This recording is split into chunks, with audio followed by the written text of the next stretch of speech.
'97.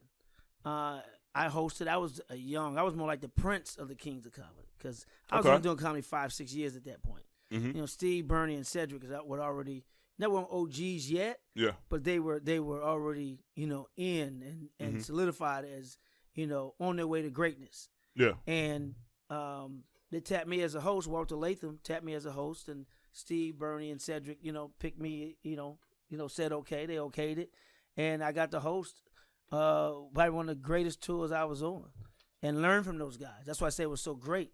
So I learned from Cedric, I learned from Bernie, I learned from Steve. Mm-hmm. So it was a great experience. And I left. I left the tour voluntarily. People say, "Oh, you got fired." No, I left voluntarily. I was about to say they said you landed a movie on UPN or something like that, or a TV show. Okay. Yeah, landed a TV show on UPN, paying me 10 times as much as I was making on the Kings of Comedy show. But I didn't leave for that reason. I had left before that, and when he asked me to come back, I had already landed the show. But I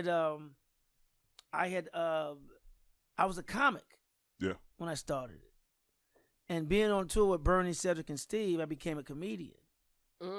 Big difference between a comic and a comedian. Those guys were comedians. Comics say funny things. Comedians make things funny.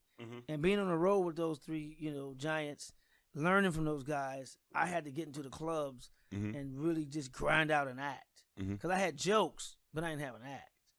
And it's different. Yeah. You know what I mean? So, if you want to sustain an audience for 45 minutes to an hour, you got to have an act. Can't have just jokes. When someone leaves a comedy show, you want them to leave with a piece of you.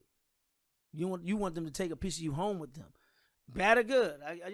But you want them to take a piece. But if they just don't remember who the fuck you are, what you said, they just laughed, then you're a comic. Okay. So do you in my opinion? Do you regret not doing it? No, not at all. I don't look back. I look forward. I get you. If it was supposed to happen, it's supposed to happen. Yes, sir. And the experience I gained by hitting these comedy clubs, because I went on the comedy club, so I had toured like that, and like I'm doing now in these comedy clubs. That's the gym. Comedy clubs are the gym.